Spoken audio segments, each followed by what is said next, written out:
see blockchain like impacting healthcare? Algorithm of that because it's designed completely different.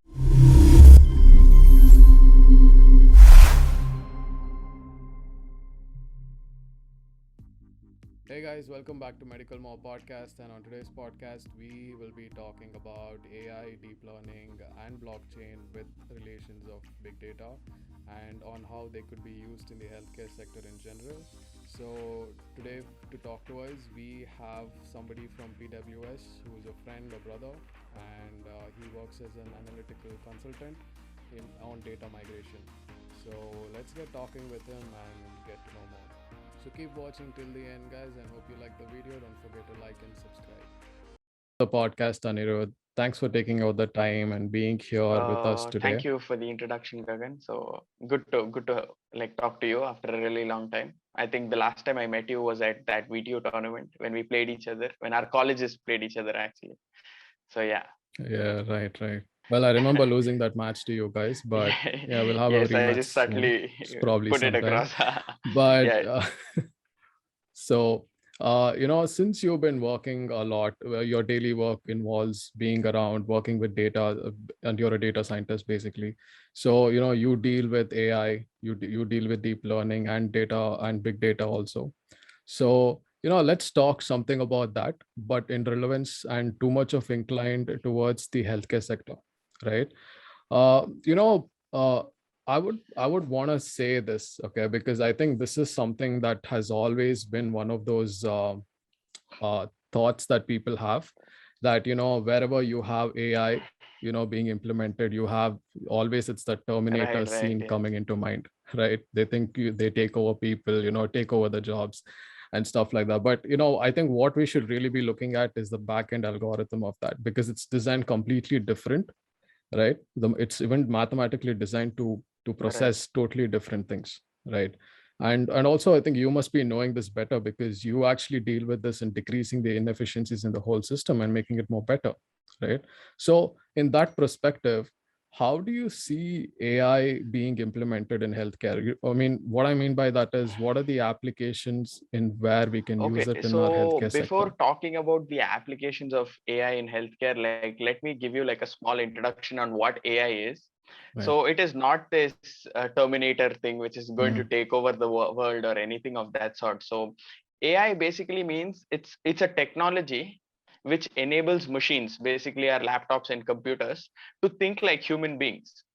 So, and that can be only possible when you feed enough of data to the machine, and the machine actually learns from data. See, we human beings learn from experiences, right?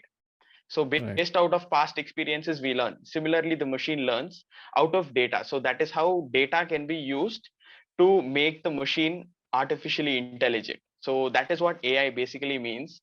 And as you said, yeah, it is not something that would take over jobs and all that. But to be honest, if AI is like very efficiently implemented, it would take over a lot of jobs, but it would make technology and life better for most of our people. So with that being said, let me tell you what AI and how AI can be used in healthcare. So there are a lot of treatments that people take up. So before getting treatment for the diseases, that there are a lot of detections to be done, right?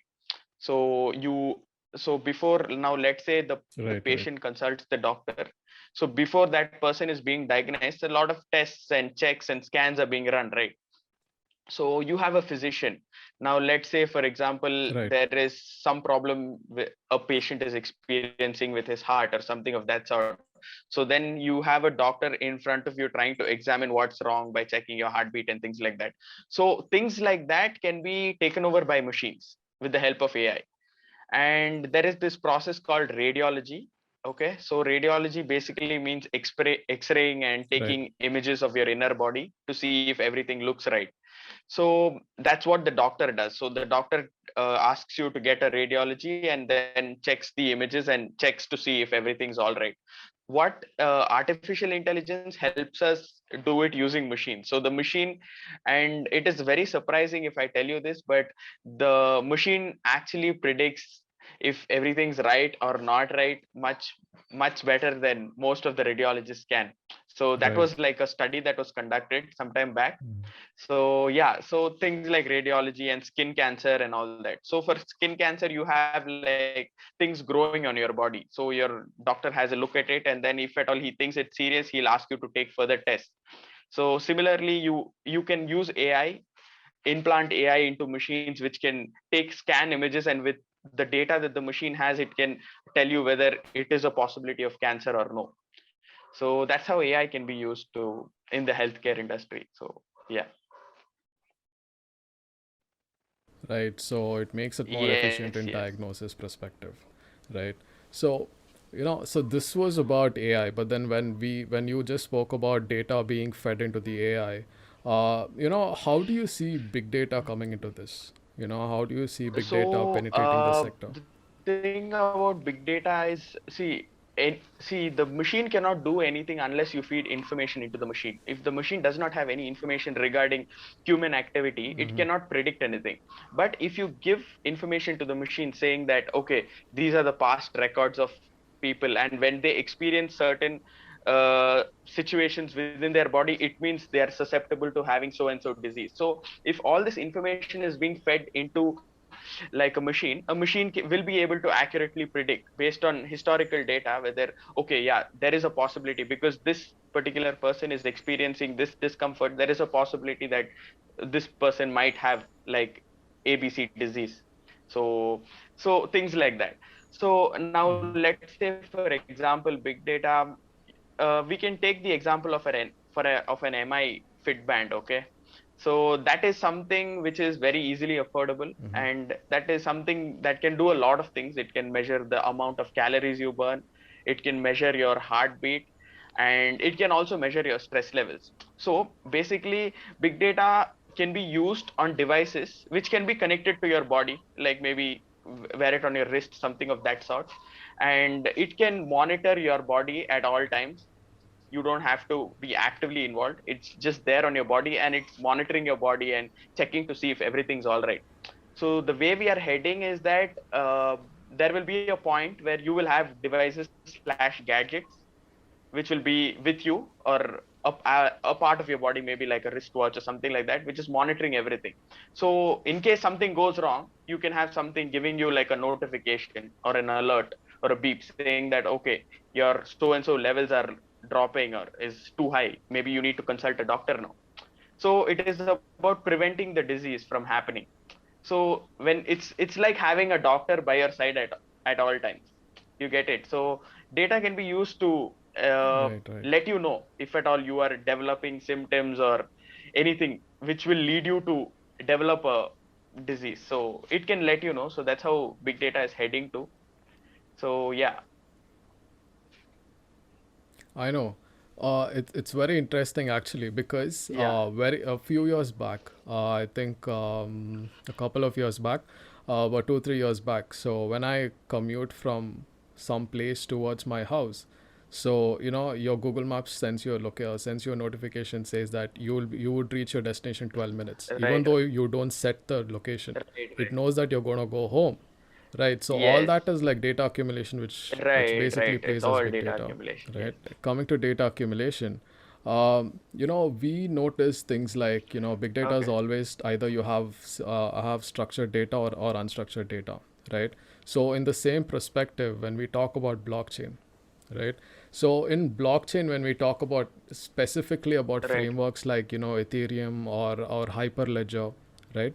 Both of these frameworks are something that's more decentralized data, right? How do Okay. you see decentralization happening in the healthcare system? Because decentralization also gives the patient complete authority over Yeah. his data, right? Pharmaceuticals wouldn't be able to buy it Yeah. out from the hospitals, right? So the patient is in control of his data, and he can probably earn revenues if he's ready to share it with anybody else for research work. So, and also when it comes to data security, do you think blockchain is the way to go? Do you think the frameworks of Ethereum or any such blockchains is something that we should be considering? Blockchain is definitely the way to go. If not today, definitely Right. tomorrow. That is a system that is going to get implemented, not just in healthcare, in most of the industries. So the sense of security and the accessibility of information that you get using blockchain is really amazing. So now let's say, for example, you have a patient. Now let's say a patient in his 50s, okay? He starts consulting the doctor. So once he goes to the doctor and he's aging, so naturally he's going to have a lot of diseases, okay? And he's going to be visiting the doctor on a regular basis. So every time he visits the doctor is taking notes, okay, about the details of the patient and all his illnesses and symptoms and the tablets he's consuming. So basically the patient data, right? So every time the Yeah. patient goes to the hospital, the doctor is making note of it, and it is stored somewhere in the hospital, maybe in a file or something of that sort. So, and this is like a repeated process. So the patient is probably, if he's an old man, he's probably visiting his doctor every 1 month or so. And every time he goes to the doctor, he has like new prescriptions or a set of tests and all that. And all this is being stored by the hospital right now, maybe in the form of files or in their legacy systems. Okay. But now let's say the patient wants to access all of his records that he's been since he started going or visiting one particular doctor. Now let's say he wants to see all of his information. Okay. So at that time, it would be very hard for the doctor to fetch all the information and give it to him. Now let's imagine like all this information was stored in a set of files. And let's assume that the patient has been visiting the doctor for the past 20 years. So it's very hard to give him all the information regarding the patient since he's been visiting the doctor, right? So this is where blockchain can come into play, because the information is all online and you can fetch your information at one point. So let's say you have a particular user and you have a set of storage space allocated for that user, and now based on a set of credentials, that particular user meaning the patient, can fetch his information, Mhm. his medical records, at any time he wants to. And at the same time, he also knows his information is extremely secure, because that's how the technology of blockchain is to keep your information secure. It's secure from beginning to end. So it is built in such a way that only you get access to your information because you have credentials and other people don't. But in the set, when you talk about hospitals, yeah, hospitals also have their ethics and things like that. They have all your information, but it's all there in the hospital. Now let's say the hospital is broken into or anything of that sort, the information can get stolen, right?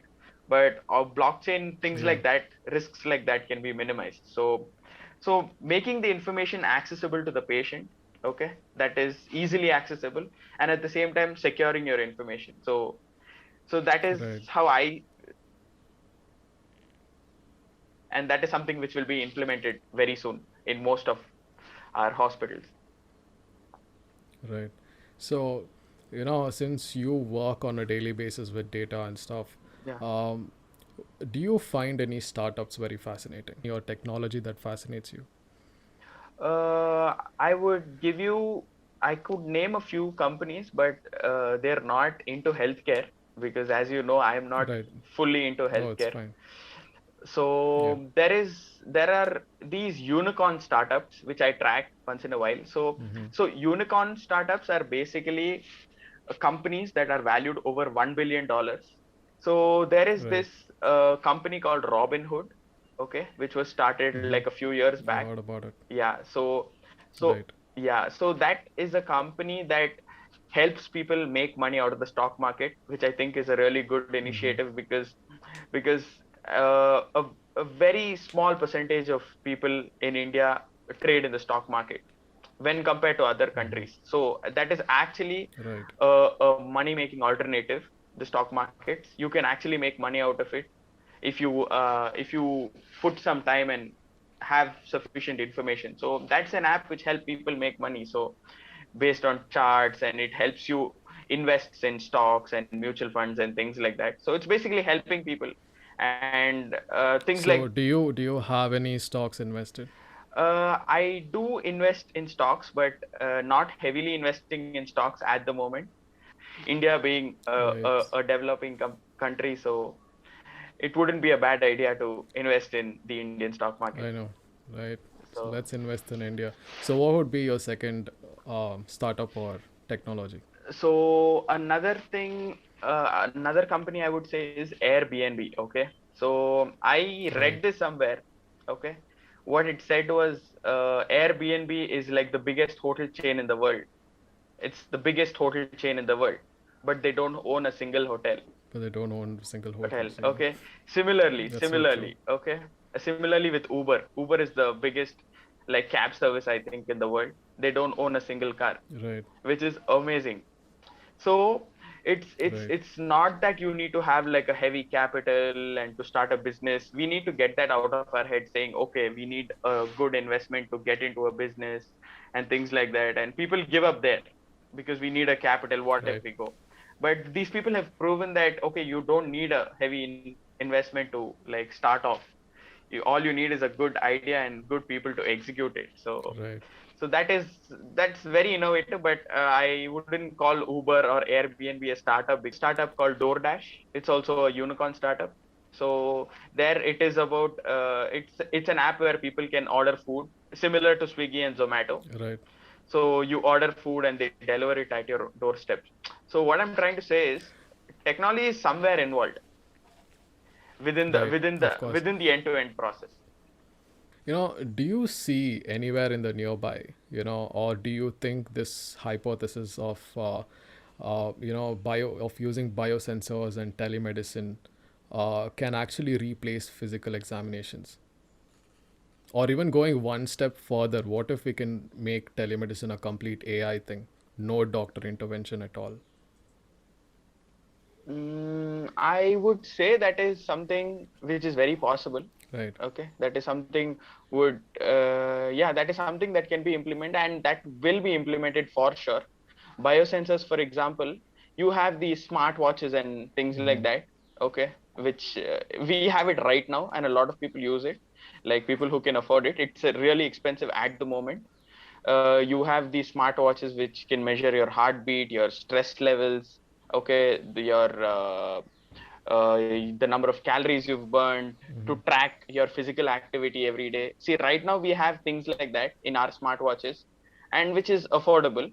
I'm pretty sure in future, because in I feel like health is actually deteriorating because people are too involved with work and things like that. So I'm pretty sure in future people will definitely need to have a device handy like that, which can track the person's physical conditions at every point in time and alert the person in case something's going wrong, or in case some of his levels are higher or lower than what it's supposed to be. So I'm pretty sure biosensors is something that is going to take over in future, and I'm pretty sure a lot of people will start using it even more. Right now we use these bands and all that just to track the calories and weight loss and things like that, but in future we'll actually have gadgets that you can wear which will even measure your heartbeat and your probably your blood pressure levels even when you're asleep. So which can alert you immediately where if at all something goes wrong. So I'm pretty sure biosensors is the future, okay, to take care of human health. And telemedicine, yeah, AI can take over it, but I would say we are a little far away from it, because now let's say you are really sick. You wouldn't want to take advice from a machine talking to you, right? Right. Like people would definitely be skeptical about it.